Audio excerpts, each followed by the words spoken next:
우리는 그 어떠한 일을 하기에 적절한 시기를 기회라는 말로 표현을 합니다.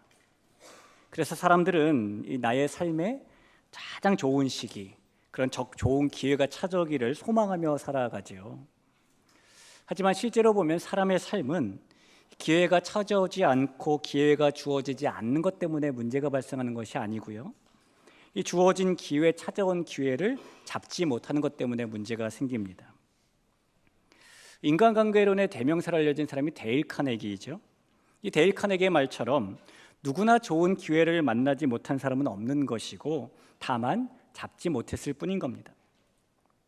예전에 이 미국 뉴저지에서 목사의 아들로 태어났지만 신앙의 길을 포기하고 도박을 좋아하며 살던 사람이 있었습니다.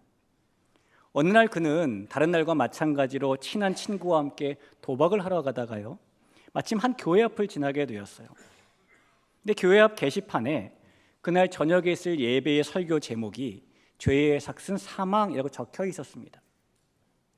이 게시판을 본 그 사람은 무슨 마음에서든지 잠시 발걸음을 멈추었지만 이내 도박장을 향한 길을 계속 걸어갔어요.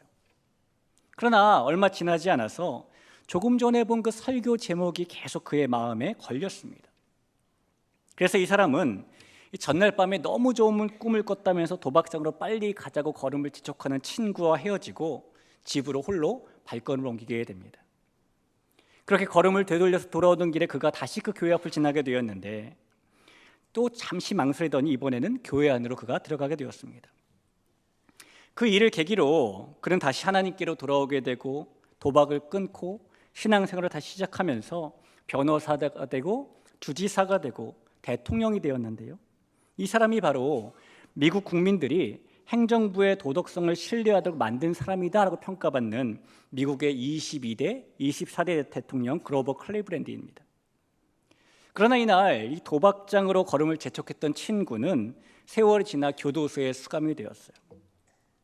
이 결국 똑같이 걷던 길에서 한 사람은 주어진 기회를 놓치지 않고 하나님께 돌아와 대통령 취임식의 영광을 누리고, 한 사람은 주어진 기회를 놓치고 교도소 안에서 친구가 대통령 취임하는 것을 지켜보는 희비의 역사 드라마가 연출이 된 것입니다.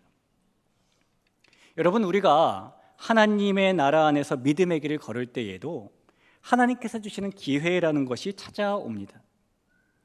그리고 하나님께서 주신 그 기회를 붙잡느냐 붙잡지 못하느냐에 따라서 우리는 풍성한 믿음의 열매를 가진 가지가 될 수도 있고, 그 반대로 생기 없이 말라버린 가지가 될 수도 있어요. 오늘 우리는 성경에서 그 하나님께서 주신 기회를 놓쳐버리고 말라버린 가지가 된 한 사람의 이야기를 살펴볼 겁니다. 그 한 사람이 어떤 기회의 시간을 놓쳐버린 것인지, 그 결과 그의 인생이 어떻게 되었는지를 살펴볼 때에 하나님께서 저와 여러분에게도 주시는 기회의 시간을 붙잡을 수 있는 그 은혜가 가득한 이 주일 되시길 주님의 이름으로 축복합니다. 우리가 함께 읽은 말씀은 세례 요한의 죽음을 회고하는 그런 말씀입니다. 이 마가복음 말씀을 나누면서 첫 시간에 우리가 살펴본 것처럼 이 세례 요한은 예수님께서 하나님의 아들이시라는 복음의 시작을 연 사람이었고요, 그 복음을 가장 먼저 만난 사람이었습니다. 이 세례 요한은 말라기 선지자 이후에 400년 만에 나타난 선지자였고, 그래서 그에 대한 소문은 이스라엘 전역으로 퍼져갔어요. 그가 가는 곳마다 사람들이 몰려들었고 그의 외침으로 수많은 사람들이 회개를 하고 세례를 받습니다. 이 당시 세례 요한의 입지는 사람들이 세례 요한이 메시아가 아닐까라고 생각할 정도였지요. 그런 세례 요한이 오늘 본문에서 갈릴리의 헤롯 왕에게 의해 최후를 맞게 되는 것입니다. 우리가 이 사복음서나 사도행전을 보면 헤롯이라는 인물이 등장하게 되는데요, 이 헤롯이라는 이름을 가진 인물이 동일 인물을 말하는 것은 아닙니다.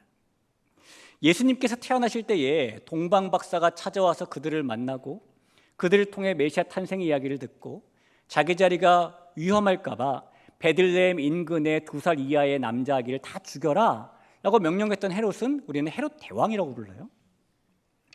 유대 역사가인 요세푸스에 의하면은 헤롯 대왕에게는 10명의 아내가 있었는데 그는 이 아내들을 통해서 약 20명의 자식들을 낳았습니다. 그런데 그 헤롯 대왕이 죽자 그의 아들들이 서로 왕권을 차지하겠다고 다투기 시작하면서 유대 사회가 혼란에 빠져버려요. 그러자 로마가 그 일을 그대로 두고 볼 수가 없어서 헤롯 왕이 통치하던 땅을 3등분으로 나누고 그의 3명의 아들들에게 각각 나누어 통치를 시킵니다. 먼저 로마는 가장 남쪽 땅인 유대와 사마리아 그리고 에돔 땅의 분봉왕으로 헤롯 대왕의 아들이었던 헤롯 아켈라오를 세웠어요.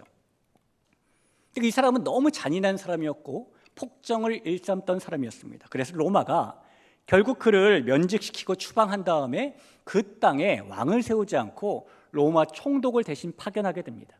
그렇게 파견된 총독이 빌라도인 것이죠. 이 로마는 이번에는 갈릴리 호수 저 북쪽에 있는 이두레라는 곳과 두라고닛이라는 곳의 분봉왕으로는 헤롯 대왕의 또 다른 아들인 헤롯 빌립을 세웠습니다. 이 사람은 그곳에서 백성 중심의 통치를 잘했다고 평가를 받습니다. 그리고 마지막으로 예수님께서 주로 활동하신 갈릴리 지역의 분봉왕으로는 헤롯 안디바를 세웠는데요, 그가 바로 오늘 본문에 나오는 세례요한의 죽음에 관여한 헤롯입니다. 이 헤롯 안디바는 원래 이 나바테아라는 나라의 공주와 결혼을 했습니다. 그런데 어느 날 자신의 또 다른 이복 동생인 빌립의 집을 방문했다가 그 빌립의 아내인 헤로디아에게 홀딱 반해버렸어요. 그래서 이 사람이 자기 아내와 이혼을 하고 이복 동생의 아내인 헤로디아를 유혹해서 결혼을 하게 됩니다. 이 빌립의 아내였던 헤로디아도 무명인의 아내보다는 분봉 왕의 아내, 왕후가 되겠다는 야심으로 자신의 남편과 이혼을 하고 헤롯 안디바의 결혼을 선택했어요. 남자 여자가 각각 이혼하고 재혼하는 것이 뭐가 문제인가 싶겠지만은 이 배경을 보면 이것은 매우 불의한 일입니다. 예수님께서 말씀하신 대로 부부는 한 몸이기 때문에 하나님께서 짝지어 주신 것을 사람이 나눌 수 없겠죠. 그래서 부부는 서로 실수도 하고 다투기도 하고 갈등도 있음에도 불구하고 그것을 감싸주고 이해하고 끝까지 사랑해야 합니다. 그러나 하나님께서는 이 사람들 마음속에는 완악함 때문에 음행으로 인한 이혼은 허용해 주셨습니다. 신명기 24장 1절이에요. 사람이 아내를 맞이하여 데려온 후에 그에게 수치되는 일이 있음을 발견하고 그를 기뻐하지 아니하면 이혼 증서를 써서 그의 손에 주고 그를 자기 집에서 내보낼 것이요. 하나님께서 이것을 원하셔서 이렇게 하신 것이 아니라 사람들의 마음속에는 완악함 때문에 허용해 주셨다는 겁니다. 그런데 여러분, 사람의 마음이 하나를 주면 2개 갖고 싶다고 사람들이 이런 것을 율법으로 가지게 되자 자기 입맛에 맞추어서 무분별하게 남용하기 시작합니다. 이 결혼해서 살다가 배우자가 싫어지면 뭐 살다 보면 싸울 때도 있고 미울 때도 있고 뭐 그렇잖아요. 자, 그러면 배우자가 음행한 이유가 없더라도 이혼 증서를 써주고 내쫓은 것이죠. 신약 시대의 사람들도 이혼 증서라는 이 율법을 귀에 걸면 귀걸이, 코에 걸면 코걸이처럼 마음대로 사용하면서 남편과 아내를 갈아치웠습니다. 그래서 예수님께서 누구든지 간음한 이유 외에 다른 이유로 이혼을 하고 다른 사람을 만나면 또 다른 간음이다라고 말씀하신 거예요. 마태복음 5장 32절이죠. 나는 너희에게 이르노니 누구든지 음행한 이유 없이 아내를 버리면 이는 그로 간음하게 함이요 또 누구든지 버림받은 여자에게 장가드는 자도 간음하니라 라고 말씀하신 겁니다. 여러분, 지금이나 2000년 전인 그때나 문제없는 가정이 어디 있고 싸움 없는 부부가 어디 있겠습니까? 어느 신혼부부가 함께 TV를 보는데 마침 TV에서 미스 코리아 선발대회를 하고 있었습니다. 한참 TV를 보던 아내가 다정스럽게 남편의 팔짱을 끼면서 남편에게 물었어요. 자기야, 자기는 내가 저 7번 후보처럼 이뻐서 결혼한 거야? 아니면 10번 후보처럼 깜찍해서 결혼한 거야? 이렇게 물었어요. 아내가 이렇게 묻고 대답을 기다리자 남편이 아내에게 얼른 대답을 했죠. 바로 자기의 그런 유머 감각 때문에 결혼한 거야 이랬답니다. 그래서 그날 저녁에 둘이 대판 싸웠대요. 며칠이 지나서 아내의 마음에 남편과 화해하고 싶은 마음이 생겼어요. 그래서 저녁에 맛있는 요리를 남편이 좋아할 만한 것을 준비하고 식사를 준비했습니다. 딱 필이면은 그날따라 남편이 이 저조한 컨디션 때문에 입이 까칠하고 입맛도 별로 없었어요. 남편이 밥을 먹다가 오늘 저녁 반찬이 왜 이래? 라고 퉁명스럽게 말했습니다. 그래서 아내가 참지 못하고 반찬이 어때서? 라고 받아쳤어요. 그때 남편이 가만히라도 있었으면 됐을 텐데 남편이 아내에게 한마디를 또 더 합니다. 먹을 게 하나도 없잖아. 그래서 아내가 또 말해요. 돈이라도 많이 벌어봐라. 그럼 내가 이렇게 하나. 이 말을 듣고 자존심이 상한 남편이 야, 나도 나름대로 열심히 일한다. 저녁 한 끼 맛있게 해주는 게 그렇게 힘드냐? 다른 집은 퇴근하고 오면은 따뜻하게 반겨주고 그런다는데 나는 뭐야? 그러자 아내가 한마디 하는 거죠. 그러면 그 집가 살든가. 이렇게 말하는 겁니다. 여러분, 이 부부싸움은 끝이 나는 싸움이 아니고 이긴 사람이 없는 게 부부싸움이잖아요. 이 세상에 그렇게 문제 없고 다툼이 없는 부부가 없는데 만약에 서로 맞지 않을 때마다 배우자에게 마음이 상할 때마다 그래서 서로 싸움을 할 때마다 이 구약 성경이나 아니면 신약 시대 살던 사람들이 그랬던 것처럼 이혼 증서를 써주고 헤어져 버린다면 아마도 나만 아는 가정이 하나도 없을 겁니다. 근데 신약 시대의 사람들이 그렇게 살았다는 거예요. 그래서 아무 이유가 없더라도 배우자에게 이혼 증서를 써주고 헤어지는 일이 왕왕 일어났습니다. 그리고 이 헤롯 안디바가 자기 아내를 그렇게 버리고 이복 동생 빌립의 아내와 결혼한 이 일은 일반 사람들이 하고 있는 이혼 증서를 남용하는 것보다 훨씬 더 불이하게 여겨지는 일이었어요. 우리 사랑하는 성도 여러분, 우리 대길교회 모든 성도님들의 가정은 이런 다툼이나 갈등이나 또 서로에 대한 불의와는 거리가 먼 그런 행복한 가정이 되시길 간절히 축원합니다. 자, 세례 요한이 이 헤롯 안디바와 헤로디아의 일을 듣고 시대의 불의를 외치는 그 회개의 메시지를 외치는 그 세례 요한이 그들의 그 불의한 결혼에 대해서 당연히 정면으로 반대하는 목소리를 내게 됩니다. 오늘 18절 말씀에 간접적으로 그 말씀이 있어 있죠. 이는 요한이 헤롯에게 말하되 동생의 아내를 취한 것이 옳지 않다 하였습니다. 그래서 그가 감옥에 갇혔어요. 특별히 이 헤롯 안디바와 재혼한 헤로디아라는 여자는 분봉 왕후가 되기 위해서 남편을 버리고 시아주버님인 헤롯 안디바와 다시 결혼을 했는데 자기를 부정한 여인으로 책망하는 세례 요한을 향해서 복수의 칼날을 갑니다. 그러니까 우리나라에만 여자가 하늘 품으면 온유월에 서리가 내린다 이런 말이 있는 게 아닌 거예요. 이스라엘도 똑같은 것이죠. 그러다가 그녀가 드디어 그 칼날을 세례 요한에게 드릴 만한 좋은 기회를 만나게 되었어요. 어느 해에 이 헤롯 안디바가 생일을 맞게 되었는데요. 이 분봉왕이 생일을 맞으니까 성대하게 잔치를 엽니다. 그리고 여러 대신들과 천부장들과 귀빈들을 초청을 하죠.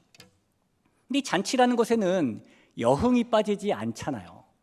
그래서 잔치의 분위기가 한참 무르익자 이 헤로디아의 딸이었던 살로메라는 소녀가 새아버지 헤롯 안디바 앞에서 열심히 막 이렇게 춤을 추기 시작합니다.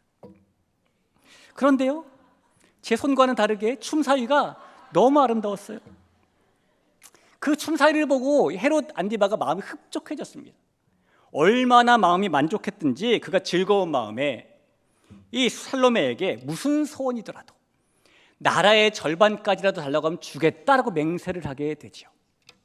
근데 여러분, 헤롯 안디바는 로마가 이렇게 임명해서 세운 왕이에요.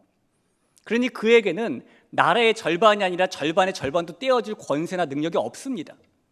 그럼에도 불구하고 그는 너무너무 기분이 날아갈 것처럼 좋아서 이런 맹세를 하고 있는 것입니다.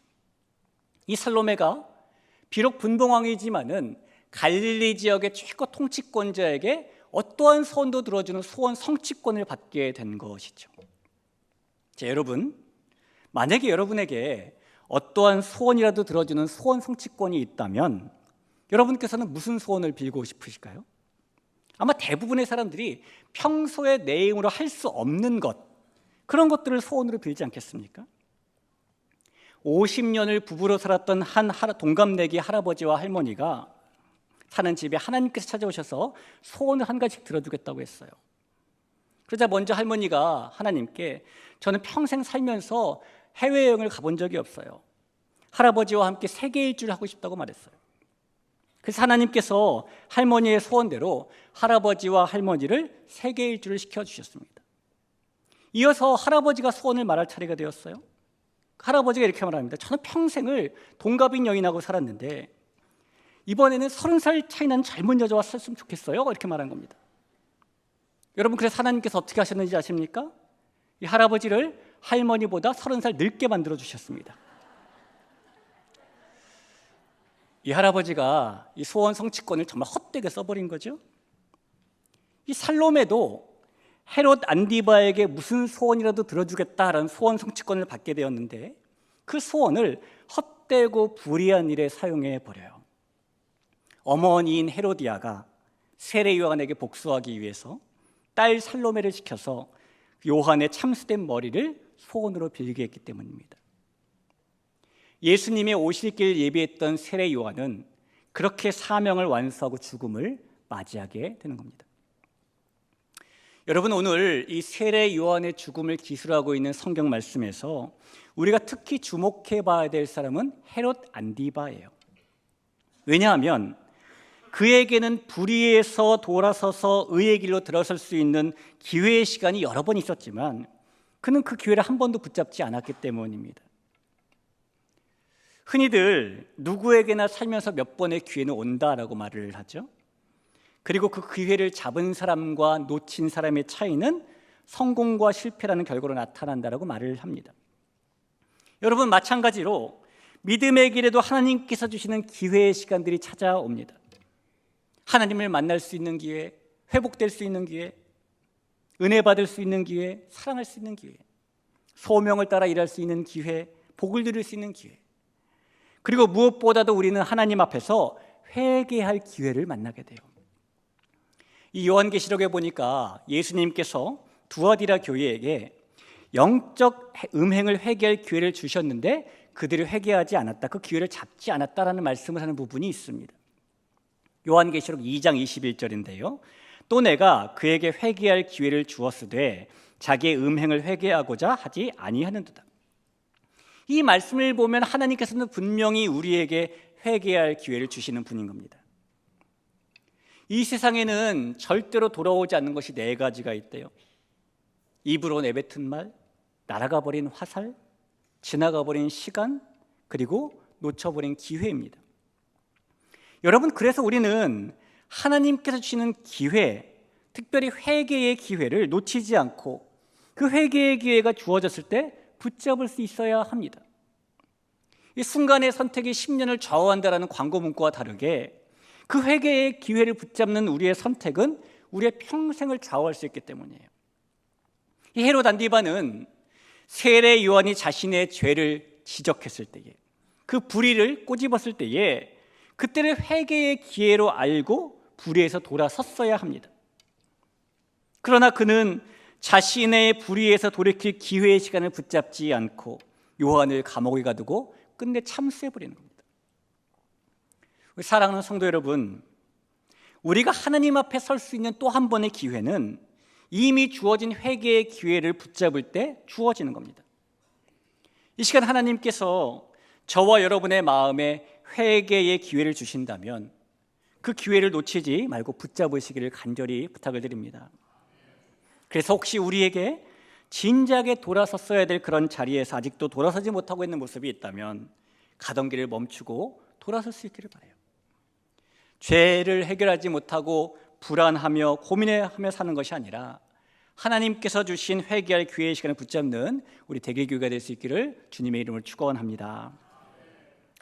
자, 여러분, 하나님께서는 분명히 우리에게 회개의 기회를 주시는 분인데 그렇다면 하나님께서는 그 기회를 어떠한 방법으로 우리에게 주실까요? 하나님께서 회개의 기회를 주시는 방법을 알면 우리는 그 기회를 더 놓치지 않을 수 있을 것 같아요. 우리가 오늘 2가지를 살펴볼 건데 우선 하나님께서는 말씀을 통해서 우리에게 회개의 기회를 주십니다.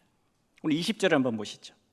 헤롯이 요한을 의롭고 거룩한 사람으로 알고 두려워하여 보호하며 또 그의 말을 들을 때에 크게 번민을 하면서도 달갑게 들음이러라.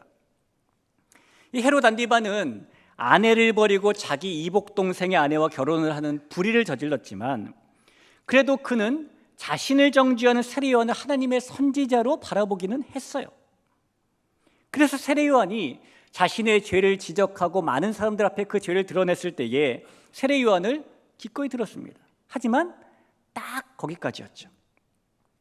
이 헤롯 안디바가 만약에 세례 요한을 정말 하나님의 선지자로 바라봤다면 그렇다면 그는 세례 요한의 말을 하나님의 말씀으로 받아들였어야 했습니다. 그러나 그는 그러지 않습니다.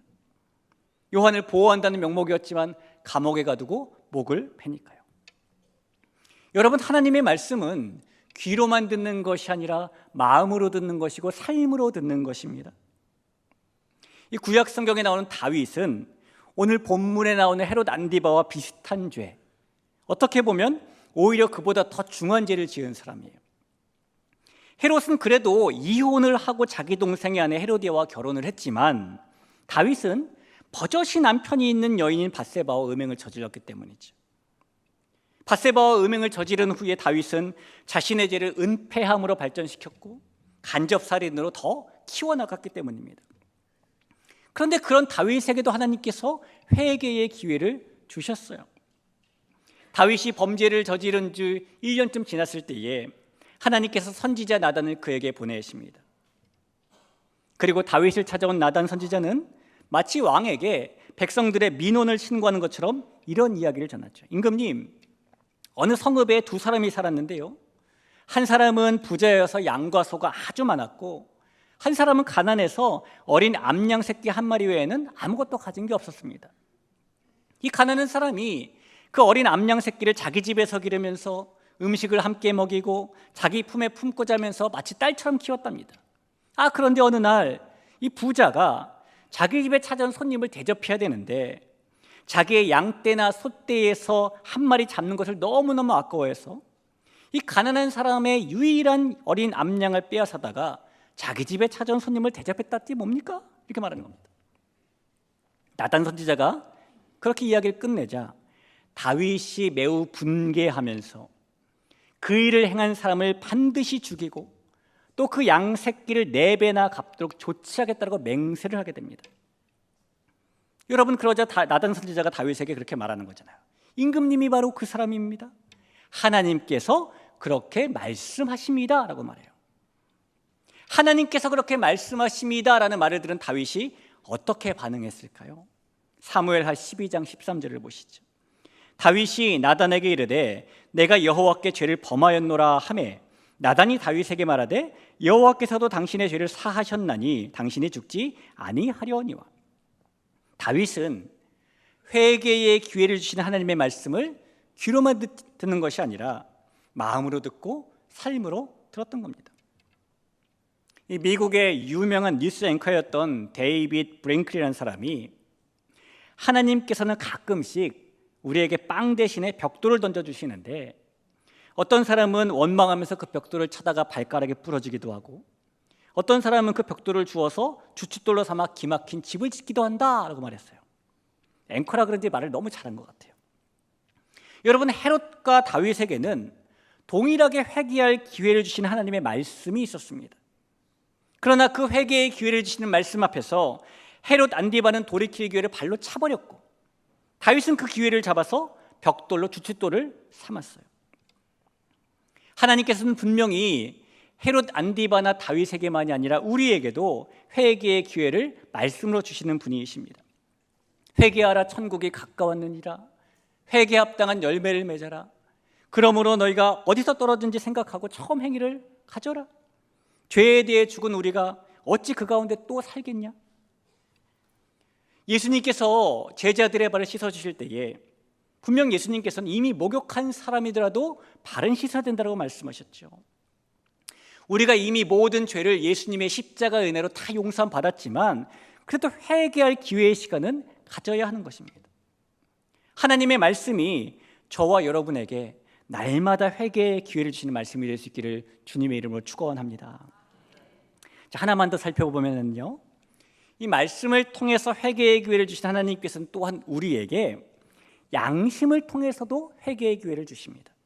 26절을 보시죠. 왕이 심히 근심하나 자기가 맹세한 것과 그 앉은 자들로 인하여 그를 거절할 수 없는지라. 이 살로메의 춤에 취해가지고 그 어떤 소원도 다 들어주겠다라고 맹세했던 헤롯 안디바가요, 막상 살로메가 세례 요한의 수급을 요구하자 난감해졌습니다. 왜냐하면 그의 양심은 하나님께서 보내신 선지자 세례 요한을 죽이면 안 된다라고 외치고 있었지만 이미 그는 자신이 내뱉은 말이 있었고 그 앞에는 그 말을 들은 수많은 사람들이 있었기 때문이에요. 그 수많은 사람들을 의식하자 그의 양심이 흔들리기 시작하고 결국 헤롯 안디바는 자신의 양심의 소리를 외면한 채 살롬의 요청대로 세례 요한을 참수합니다. 여러분, 사람은 눈앞에 보이는 것을 심히 의식하고 욕심이 커지면 양심의 소리에 귀를 닫게 되고 결국 회개할 기회를 놓쳐버리게 됩니다. 어느 독수리 한 마리가 나이아가라 폭포 쪽으로 떠내려가는 얼음덩이 위에 앉아서 죽은 물고기들을 먹고 있었습니다. 이 물고기들을 몇 마리 먹고 나니 이 독수리가 배가 불러왔는데 그 눈앞에 떠있는 수많은 물고기의 시체를 보니까 더 먹고 싶은 욕심에 이 독수리는 계속 물고기를 먹었어요. 그러다가 얼마 후에 이 독수리가 앉아있는 얼음덩이가 폭포로 가까워지고 아래로 떨어지려고 하자 그제서야 독수리가 물고기 먹는 일을 멈추고 날아오르려고 힘차게 날개짓을 했는데요, 두바이 얼음에서 떨어지지 않았습니다. 욕심을 내는 사이에 어느새 독수리의 발이 얼음덩어리에 얼어붙었기 때문입니다. 사람도 눈앞에 보이는 것만 의식하고 자기 욕심을 통제하지 못하면 결국 양심이 더럽혀지는 타락이 시작되는 겁니다. 이 눈앞에 있는 대신들과 귀족들을 의식해서 양심의 근심의 소리를 뒤로하고 회개할 기회를 놓쳐버렸던 헤롯 안디바는 결국 세례 요한을 죽인 후에도 계속 괴로움 속에 살아가요. 우리 지난주일에 드린 말씀에서 예수님의 제자들이 부르심을 받고 세우심을 받고 보내심을 받아서 여러 마을로 흩어졌는데, 그러자 하나님 나라의 역사가 여러 마을에서 일어나고 예수님의 이름이 드러나게 되었습니다. 근데 예수님의 이름, 그 소문을 듣고 헤롯이 이렇게 생각했다라고 성경은 말해요. 오늘 우리가 읽은 본문의 바로 앞절인 마가복음 6장 16절에 보면 헤롯은 듣고 이르되 내가 목벤 요한이 그가 살아났다 하더라. 그러니까 회개의 기회를 놓쳐버렸던 이 헤롯 안디바는 세례 요한이 죽은 후에도 계속 자신의 저지른 불의와 죄의 괴로움 속에서 산 것이죠. 여러분, 하나님께서는 왜 양심을 통해서 우리에게 회개의 기회를 주실까요? 바울은 하나님이 율법을 모르는 사람들이라 할지라도 그 법을 지키지 않으면 죄다라고 말했어요. 그래서 어떤 사람들이 아니 알지도 못하는 법, 듣지도 못한 법을 어떻게 지키냐라고 반문했는데요, 그때 바울은 하나님께서 주신 기본적인 법은 사람의 양심에 새겨져 있다고 말을 합니다. 로마서 2장 15절을 볼까요? 이런 일들은 그 양심의 증거가 되어 그 생각들이 서로 혹은 고발하며 혹은 변명하며 그 마음에 새긴 율법의 행위를 나타내느니라. 이 죄의 길을 걸어갈 때 사람의 양심이 그건 죄야 라고 스스로에게 고발한다라는 것이죠. 그때 사람은 그 양심의 소리를 하나님께서 주신 회개의 기회로 붙잡아야 하는 것입니다. 사탄은 우리의 양심을 유혹하기 위해서 여러 가지 덫을 놉니다. 이런 덫들이 있어요. 누구나 하는 것인데 내가 했다고 큰 죄가 될까? 이 정도는 아주 미미한 것이라서 양심에 큰 가책을 느낄 정도는 아니야.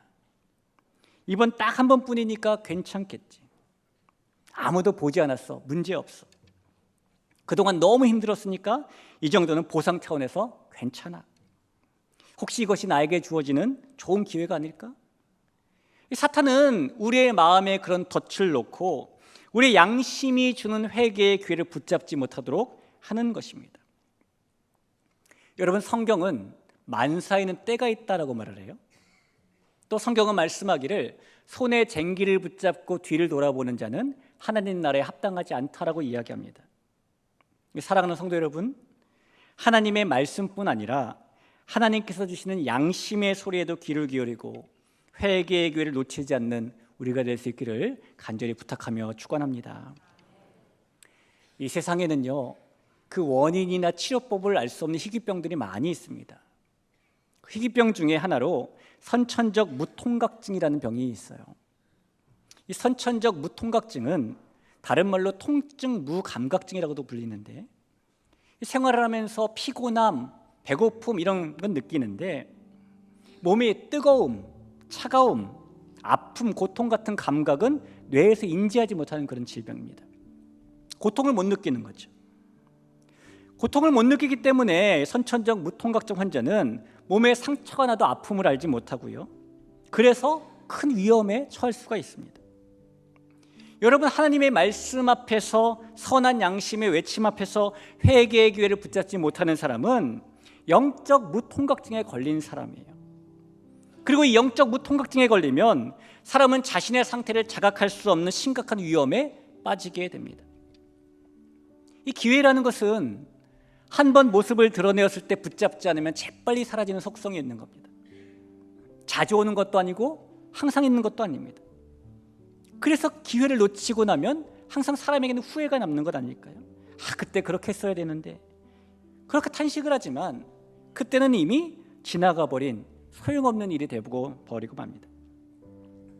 회개의 기회도 마찬가지예요. 저와 여러분의 인생은 하나님께서 주시는 회개의 기회를 놓칠 만큼 시간이 넉넉한 것이 아닙니다. 우리가 흔히 쓰는 찬스라는 영어 단어가 있죠. 이 찬스라는 영어 단어에는 우연히 찾아온다라는 의미도 있지만 기회를 소중히 여긴다라는 의미도 있어요. 그리고 기회를 소중히 여긴다라는 의미는 기회를 놓쳐서는 안 된다는 뜻이기도 합니다.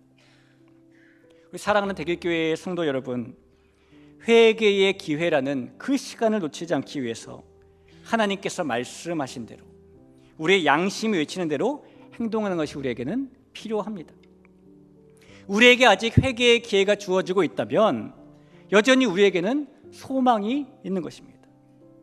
어떤 죄인들에게라도 아직 회개할 기회가 남아있다면 소망이 있는 것이다라는 사실을 믿고 그 회개의 기회를 외면하지 않는 우리가 될 수 있기를 바랍니다. 그렇게 말씀 앞에서, 양심 앞에서 우리가 회개의 기회를 붙잡고 살아갈 때에 복음의 능력이 주는 은혜의 풍성함을 우리가 만나며 살게 될 줄로 믿습니다.